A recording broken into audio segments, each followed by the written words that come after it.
Perkenalkan, nama saya Bilqis Nur Ayada dengan NIM 342. Di sini saya akan menjelaskan mengenai latar belakang. Sejak akhir Perang Dunia II, Amerika Serikat telah menjadi salah satu negara yang mendorong, memfasilitasi, dan menengahi perjanjian gencatan senjata antara Israel dan Palestina. Solusi dua negara akan membentuk negara Palestina merdeka bersama Israel.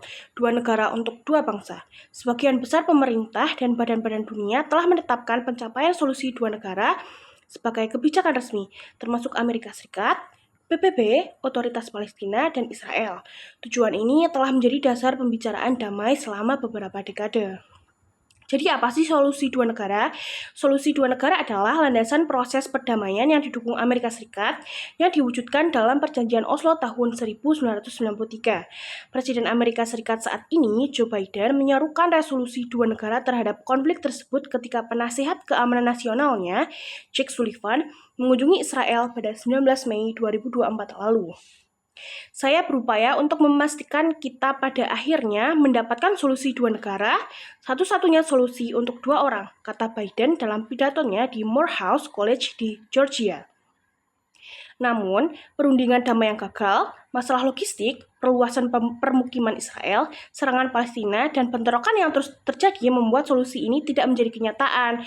Solusi dua negara telah mengalami penurunan dukungan dari warga Palestina dan Israel selama bertahun-tahun, sehingga prospeknya kini tampak lebih redup dari sebelumnya, mengingat serangan Hamas terhadap Israel lalu. Maka dari itu, berdasarkan latar belakang di atas, dapat ditarik satu rumusan masalah, yakni mengapa Joe Biden menekankan two-state solution sebagai solusi utama dalam penyelesaian konflik Israel dan Palestina. Nama saya Muhammad Muhammad Ramdhani. Di sini saya akan menjelaskan kerangka teori dari paper kami, yakni pengambilan keputusan atau rational choice theory by William de Copeland. Penelitian ini akan menggunakan teori rational choice yang dikeluarkan oleh William de Copeland dalam bukunya berjudul Introduction to International Politics. Model of decision making process dapat dilihat bahwa teori ini dapat dijadikan sebagai dasar analisis, penelitian, dan menganalisis kebijakan Joe Biden dalam menangani konflik Israel-Palestina. Decision making merupakan suatu pemilihan keputusan atau kebijakan yang mengacu pada kriteria tertentu. Proses dari pengambilan keputusan ini meliputi dua alternatif atau lebih, namun dalam hal ini hanya dapat memilih satu alternatif. William de Copeland telah menjelaskan dalam bukunya bahwa kebijakan luar negeri merupakan hasil dari tiga pertimbangan yang saling mempengaruhi satu sama lain terhadap pengambilan kebijakan. Bisa dilihat di tabel berikut adalah gambar pola mengenai bagaimana proses pengambilan kebijakan suatu negara yang dijelaskan oleh William de Copeland. Yakni domestic politik, kedua decision maker atau yang membuat keputusan, dan ketiga adalah ekonomi atau militer yang kapasitas ekonomi dan militer yang sangat mempengaruhi kebijakan politik luar negeri dan aksinya. Menurut William de Copeland, pengambilan suatu kebijakan luar negeri dipengaruhi oleh tiga faktor determinan, yaitu situasi politik domestik. Yang pertama, situasi politik domestik, bahwa politik dalam negeri hanyalah seperangkat determinan yang bekerja dalam politik luar negeri negara-negara. Situasi politik yang dimaksud adalah kelompok kepentingan dan partai politik yang memiliki peran penting dalam pengambilan keputusan untuk menentukan kebijakan politik dalam negeri. Sehingga tulisan ini akan berfokus pada aspek-aspek tersebut yang mana mampu mendorong pemerintahan Joe Biden untuk mengeluarkan kebijakan dalam menyelesaikan konflik Israel-Palestina. Walaupun keterbukaan suatu sistem politik atau tingkat stabilitas dalam negeri yang dialami oleh sistem itu bisa membentuk aspek-aspek politik luar negeri tertentu, faktor-faktor lain juga bisa bekerja di dalamnya. Misalkan, kepribadian pengambilan keputusan Joe Biden sendiri mempunyai keputusan pribadi atau kecenderungan yang lebih memihak Israel dibanding Palestina. Kedua, situasi ekonomi dan militer domestik. Amerika Serikat mempunyai lebih dari cukup dibandingkan dengan negara lain. Terkait kemampuan ekonomi dan militer, di militer sendiri Amerika merupakan nomor satu di dunia, dan dari segi ekonomi Amerika sangat mampu untuk melakukan tindakan seenaknya atau melancarkan apapun kebijakan luar negerinya. Oleh karenanya, Amerika mempunyai kapasitas yang lebih untuk mempunyai kebijakan dalam konteks menengahi konflik Israel-Palestina. Ketiga, konteks internasional. Ada 3 elemen penting dalam membahas dampak konteks internasional terhadap politik luar negeri suatu negara, yaitu geografis, ekonomi, dan politik. Lingkungan internasional setiap negara terdiri atas lokasi yang didudukinya dalam kaitannya dengan negara-negara lain dalam sistem itu, dan juga hubungan-hubungan ekonomi dan politik antar negara itu dengan negara-negara lain. Amerika sendiri memiliki letak geografis yang cukup jauh dibandingkan Israel Palestina. Akan tetapi, pengaruh politiknya di dunia sangat besar, dan kepentingan atas negara-negara di sana yang membuat campur tangan Amerika tidak bisa dihindarkan. Selain demi untuk menjaga nama baik Amerika sebagai polisi dunia, Amerika juga merasa bahwa mereka mempunyai power dan segi ekonomi dan militer yang kuat untuk menstabilkan dan menjadi penengah konflik Israel-Palestina. Jadi, dari segi ekonomi dan politik, walaupun geografisnya sangat jauh, Amerika sangat kuat pengaruhnya untuk menengahi Israel-Palestina. Dengan demikian, teori ini cocok untuk digunakan sebagai landasan dari tulisan ini. Bagaimana teori ini melihat kebijakan Joe Biden dalam mengambil kebijakan dalam menangani konflik Israel-Palestina yang dipengaruhi oleh situasi-situasi tersebut. Teori ini akan memberikan gambaran bagaimana proses penentuan dan pengambilan keputusan untuk mengeluarkan suatu kebijakan negara melalui 3 aspek yang dijelaskan oleh William de Couplet.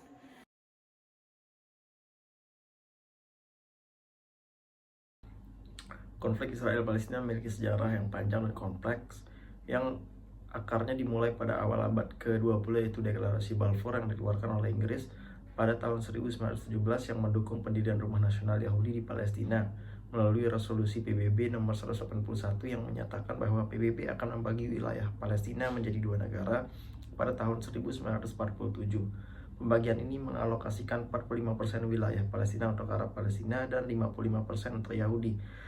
Pembentukan negara Israel pada tahun 1948 dan deportasi luas terhadap warga Palestina tidak mengakhiri konflik Arab-Israel. Berbagai konflik Arab-Israel seperti Perang 6 Hari pada tahun 1967 dan Perang Yom Kippur pada tahun 1973 menambah kompleksitas situasi dan mengubah batas wilayah Palestina. Guna mempercepat penyelesaian masalah Israel-Palestina secara damai, komunitas internasional sangat berharap agar Dewan Keamanan PBB memveto resolusi apapun. Namun Amerika Serikat selalu memveto balik sehingga membiarkan Israel terus melancarkan perang melawan Palestina. Sebab Amerika Serikat sudah menjalin kerjasama yang baik dengan Israel sejak awal mula pengakuan Israel sebagai negara. Sejak saat itu, Amerika dan Israel tidak dapat dipisahkan dan terus mengembangkan kerjasamanya dari zaman ke zaman. Setelah Bush terpilih menggantikan Bill Clinton untuk menjadi Presiden Amerika Serikat ke-43, kebijakan Amerika Serikat semakin bergeser ke arah Israel. Hal ini terlihat dari pendekatan Bush yang mengumumkan berbagai langkah politik, khususnya di tingkat domestik, untuk membantu menyelesaikan kesulitan politik dan ekonomi Israel. Selain itu, Amerika Serikat pada masa pemerintahan Bush mengeluarkan resolusi yang mengabaikan hak-hak rakyat Palestina. Misalnya, resolusi tersebut terus mengecam tindakan perlawanan rakyat Palestina, khususnya pengeboman syahid. Selanjutnya, setelah Presiden Barack Obama menggantikan Presiden George W. Bush, kebijakan Amerika Serikat terhadap konflik Israel-Palestina mengalami beberapa perubahan. Yang pertama, Obama menerapkan pendekatan yang lebih lembut dan diplomatis dalam menyelesaikan konflik ini, seperti kebijakan solusi 2 negara yang fokus pada pembentukan negara Palestina berdampingan dengan Israel. Selain itu, Obama juga memperkenalkan kebijakan roadmap dan peace process yang masing-masing kebijakan tersebut menekankan proses perdamaian antara Israel dan Palestina. Kebijakan ini memfasilitasi diskusi dan kesepakatan antara Israel dan Palestina mengenai masa depan kawasan tersebut. Lalu, Obama juga mengeluarkan kebijakan yang berfokus pada kerjasama internasional yang disebut International Community untuk menyelesaikan konflik Israel-Palestina. Dalam kebijakannya ini, memungkinkan negara-negara lain untuk berpartisipasi dalam proses perdamaian dan membantu dalam mencapai kesepakatan. Kemudian, di bawah kepemimpinan Presiden Donald Trump, konflik Israel-Palestina menjadi semakin intens. Dengan Amerika Serikat mendukung Israel secara diplomatis, Trump yang bertentangan dengan kebijakan lama Amerika Serikat mengatakan bahwa Yerusalem harus diakui sebagai ibu kota Israel, sehingga membuat marah orang-orang Palestina. Selain itu, Trump menyarankan untuk menggunakan menantu laki-lakinya, yaitu Jared Kushner, sebagai perantara untuk membantu Israel dan Palestina mencapai solusi. Trump dikritik karena tidak mengambil sikap tegas terhadap konflik Israel-Palestina yang merugikan posisinya dalam landscape politik Amerika Serikat menjelang pemilu 2024. Menjelang pemilu tahun 2024, posisi politik Biden di AS dipengaruhi oleh kejahatan perang yang sedang berlangsung di Palestina. Kejahatan perang yang sedang berlangsung di Palestina mulai mempengaruhi iklim politik internal Amerika Serikat. Pemerintah Amerika Serikat ikut bertanggung jawab atas genosida yang sedang berlangsung karena Amerika Serikat adalah salah satu sekutu strategis Israel. Masalah ini mungkin menjadi hambatan besar bagi upaya Presiden Joe Biden untuk kembali memenangkan pemilu pada bulan November jika pemerintah Amerika Serikat tidak mengambil sikap tegas. Pada kesempatan kali ini saya akan menyampaikan poin B, yaitu posisi Amerika Serikat dan solusi two-state solution. Yang pertama, posisi Amerika Serikat sebagai mediator konflik Israel-Palestina. Sebagai negara penyandang sebutan polisi dunia, Amerika Serikat tentunya memiliki tuntutan pribadi untuk mengikuti atau terlibat dalam isu-isu internasional. Dengan kekuatan yang dimiliki oleh Amerika Serikat, dalam segi militer maupun ekonomi, membuat Amerika Serikat menjadi salah satu negara yang paling cocok atau paling suitable untuk menjadi mediator suatu konflik internasional. Bukan hanya itu, Amerika Serikat juga memiliki kepentingan yang besar di negara-negara Timur Tengah, seperti kerjasama ekonomi dengan Yordania dan Arab Saudi. Dengan banyaknya agenda yang dipunyai Amerika Serikat, membuatnya harus terlibat di isu Israel-Palestina ini. Era Biden lebih mengedepankan pendekatan multilaterisme. Biden merasa bahwa dengan two-state solution, jalan terbaik bagi kesejahteraan Israel maupun Palestina. Tetapi kebijakan itu masih terlalu lemah untuk terrealisasikan dengan sikap Amerika Serikat yang masih berat sebelah dengan mendukung Israel. Lalu mengapa Amerika Serikat tidak memakai kebijakan total domination untuk Israel dalam isu ini? Sebab kekuatan Amerika Serikat tidak akan berguna jika tidak mendapat dukungan dari dunia. Dengan besarnya kecaman internasional terhadap perbuatan Israel, membuat Amerika Serikat harus berada di posisi dilema, di mana Amerika Serikat harus memosisikan diri menjadi polisi dunia dan sahabat Israel di saat yang bersamaan. Di sisi lain, Iran dan Suriah telah lama menjadi pendukung utama Palestina dan seringkali memberikan dukungan finansial dan militer kepada kelompok-kelompok bersenjata Palestina. Hal itu menciptakan ketegangan tambahan dalam upaya mencapai perdamaian, karena konflik regional yang melibatkan negara-negara itu dapat mempengaruhi dinamika Israel-Palestina. Hal itu tentunya membingungkan Amerika Serikat. Kredibilitas Amerika Serikat sebagai mediator sangat dipertaruhkan dalam kebijakan ini. Lalu yang kedua, ada solusi dalam merealisasikan implementasi kebijakan two-state solution. Menurut pandangan George C. Edwards, yang merupakan profesor terhormat dan seorang sarjana politik terkemuka di Amerika Serikat, implementasi kebijakan dipengaruhi oleh 4 variabel. Yang pertama itu adalah komunikasi. Dalam hal ini, sebagai pembuat kebijakan, Amerika Serikat harus memiliki komunikasi yang baik dengan Israel, Palestina, dan negara-negara pendukungnya. Amerika Serikat harus menyamakan visi dan misi mengenai kebijakan ini ke negara-negara lain. Pada akhirnya, Amerika Serikat yang harus menurunkan egonya dan lebih mendengarkan negara lain demi merealisasikan kebijakan ini. Hal ini tentunya merupakan hal yang sangat bukan Amerika Serikat. Tetapi komunikasi inilah yang menjadi salah satu langkah besar untuk terjadinya kebijakan two-state solution. Lalu yang kedua ada sumber daya. Dalam hal ini, dengan terlaksananya kebijakan two-state solution, Amerika Serikat juga harus memikirkan sumber daya yang diperlukan. Dengan membagi satu negara tentunya membutuhkan banyak perhitungan dan pembagian secara merata mengenai hak dan kewajiban masing-masing negara. Amerika Serikat harus mengirimkan duta besar, diplomat, menteri luar negeri, dan bahkan perwakilan negara lainnya untuk menjadi penengah dalam mengurus proses pemecahan negara Palestina dan Israel. Bukan hanya itu, Amerika Serikat juga harus ikut membantu menyokong Palestina yang mengalami banyak kehancuran akibat serangan Israel. Hal ini tentunya membutuhkan sumber daya alam dan sumber daya manusia yang tidak sedikit. Yang ketiga adalah disposisi. Amerika Serikat harus bisa menunjukkan dirinya sebagai mediator yang adil, bukan hanya julukan saja. Ketika Biden sudah mengucapkan komitmen untuk mengedepankan kebijakan two-state solutions, maka harus sudah siap untuk merealisasikannya dengan komitmen dan kejujuran yang tinggi. Bukan hanya itu, dalam pelaksanaannya, masukan maupun permintaan dari negara-negara lain yang terlibat harus dipertimbangkan dengan baik, agar menjunjung nilai demokratis demi kepentingan bersama. Lalu yang keempat, yang terakhir, adalah struktur organisasi. Dalam hal ini tentunya banyak organisasi yang terlibat dalam implementasi sebuah kebijakan besar. Bukan hanya organisasi domestik, melainkan juga organisasi internasional seperti PBB. Walaupun banyak organisasi yang terlibat, tetapi peran organisasi-organisasi kepentingan ini hanya sebagai faktor pendukung. Faktor utama implementasi ini tetap dipegang oleh masing-masing pemerintahan negara yang terlibat. Bagaimana mereka mengolah bahan-bahan dukungan yang ada dan menciptakan kebijakan ini dengan sebaik-baiknya. Baik, lalu selanjutnya saya akan menyampaikan poin yang C, yaitu mengenai analisa decision making proses Joe Biden. Menurut William D. Coplin, ada 3 faktor penting dalam proses membuat kebijakan, yaitu faktor situasi politik domestik, situasi ekonomi dan militer, dan konteks internasional. Yang pertama dari situasi politik domestik. Kelompok kami melihat bahwa ada banyak kemungkinan yang membuat hal itu terjadi.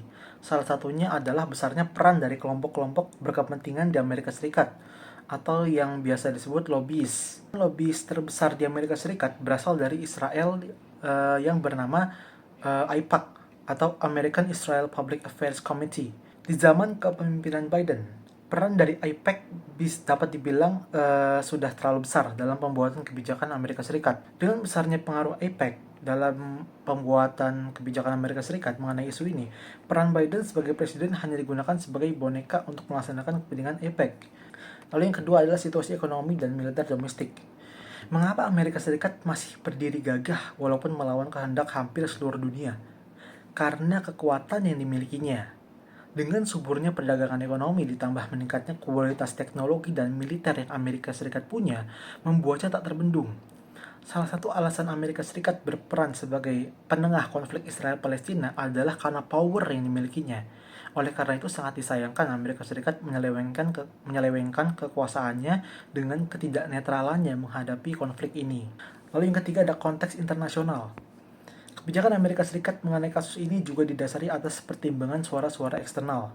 Menurut teori William D. Coplin, konteks internasional ini dapat diidentifikasikan melalui geografis, ekonomis, dan politis. Dalam kasus ini secara geografis, Amerika Serikat memang jauh dengan Israel Palestina, bahkan berbeda benua. Tetapi karena pengaruh politiknya yang sangat besar, maka Amerika Serikat berusaha untuk menjangkau isu itu. Belum lagi karena Amerika Serikat mempunyai kepentingan yang besar juga di wilayah sekitar Palestina dengan negara-negara Timur Tengah dalam hal ekonomi maupun politik. Amerika Serikat mempunyai ambisi dalam mempererat kerjasamanya dengan negara-negara Timur Tengah yang disebutnya sebagai negara-negara profitable seperti Arab Saudi, Mesir, Yordania, dan lain-lain. Mengingat hak veto yang ia punya sehingga ia sendiri mempunyai kontrol atas terjadi atau tidaknya suatu keputusan PBB mengenai isu Israel-Palestina ini. Tapi PBB saja tidak cukup. Amerika Serikat juga harus bisa mempengaruhi suara negara-negara Timur Tengah untuk mengubah dukungannya kepada Israel melalui pengaruh politiknya guna memperkuat posisinya dan posisi Israel dalam isu ini. Baik, di sini saya akan menjelaskan kesimpulan dari hasil diskusi kelompok kami. Dalam konflik tersebut, Amerika sebagai negara superpower memainkan peran yang sangat penting sebagai mediator dalam konflik Israel dan Palestina. Menurut Biden, solusi dua negara merupakan solusi yang paling tepat dan penyelesaian konflik tersebut. Kebijakan ini merupakan langkah yang paling efektif untuk mencapai perdamaian dan mengakhiri konflik yang berkepanjangan. Sehingga dengan membentuk dua negara yang berdampingan, kedua negara dapat mencapai kedaulatannya sendiri yang akan mampu mengurangi ketegangan yang telah berlangsung sejak lama. Dari analisis di atas kami menggunakan konsep decision making process dari William D. Coplin yang mana mencakup dua hal yang paling utama dalam mempengaruhi kebijakan luar negeri suatu negara. Nah, yang pertama itu adalah kondisi politik domestik. Kondisi politik domestik Amerika sangat dipengaruhi oleh lobbyis. Mereka merupakan kelompok yang memiliki kepentingan tertentu dan power yang sangat kuat dalam mempengaruhi kebijakan-kebijakan yang dikeluarkan oleh para pemimpin Amerika, termasuk Biden. Salah satu lobbyis yang paling berpengaruh di Amerika adalah AIPAC. Bagaimana kemudian lobbyis tersebut mempunyai andil yang sangat besar dalam menentukan kebijakan yang akan dikeluarkan oleh Biden. Walaupun masyarakat Amerika sendiri sudah menyerukan dukungan terhadap Palestina. Selain AIPAC, kondisi domestik yang paling berpengaruh adalah opini publik dan partai politik. Hal tersebut juga sangat memainkan peran penting yang mempengaruhi kondisi politik di Amerika Serikat. Dukungan mereka terhadap perdamaian dan hak-hak warga Palestina yang mengharuskan Biden mengeluarkan kebijakan two-state solution tersebut. Kemudian, kondisi ekonomi dan militer Amerika Serikat juga sangat dipengaruhi dengan adanya konflik Israel dan Palestina. Sebagian besar pendapatan ekonomi Amerika berasal dari industri, dan industri tersebut menggunakan bahan bakar minyak. Sedangkan negara dengan penghasil minyak terbanyak adalah negara-negara Arab. Jika Biden tidak menghentikan konflik antara Israel dan Palestina, maka hal tersebut akan mengganggu pasokan dan harga minyak yang kemudian akan berdampak pada perekonomian dan industri militer di Amerika. Berdasarkan analisis di atas, karena adanya pengaruh dari situasi politik domestik dan kondisi ekonomi militer di Amerika Serikat, maka Biden mengeluarkan kebijakan two-state solution untuk mencapai stabilitas yang berkelanjutan dan memperkuat perekonomian serta meningkatkan reputasi Amerika Serikat di dunia internasional.